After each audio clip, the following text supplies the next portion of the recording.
আসসালামু আলাইকুম। Launch travel with আপনাকে স্বাগত। সরাসরি ধর্মগঞ্জ মোড় থেকে মানে ফতুল্লার মোড়ের পরই ধর্মগঞ্জ মোটর এখানেই তোলা হয়েছে এমবি সোহাগ সাতকে। এই নৌযানটির আগের নাম ছিল এমবি আচল, ভান্ডার রুটে চলাচল করত। তারপর নামকরণ পরিবর্তন হয়ে নামকরণ হয় আলো আলী 3, চাঁদপুর চর ভৈরবী রুটে চলাচল করত। তার পাশাপাশি আলো আলী 9 বক্সিতে ঢাকা কালীগঞ্জ ইলিশা রুটে চলাচল করত।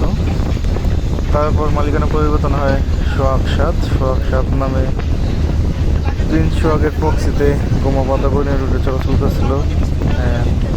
চাঁদপুর ঈদগাহ ফেরিঘাট রুটে চলাচল করছিল।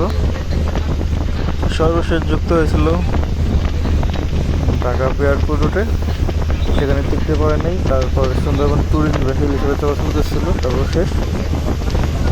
তারপর সার্ভের মেয়াদ ও বডির মেয়াদ শেষ হওয়ার কারণে কর্তৃপক্ষ সিদ্ধান্ত নিয়েছে যে লঞ্চটি কেটে ফেলার। লঞ্চটি ইতিমধ্যে কেটে ফেলা হয়েছে। ভিডিওটি প্রায় 10-15 দিন আগের, মানে 1 মাস আগের প্রায়। এতদিনে পুরোপুরি কাটা হয়েছে লঞ্চটি। তো বিদায় বিন সোহাগ 7। এই ছিল সোহাগ 7 নিয়ে সর্বশেষ ভিডিও।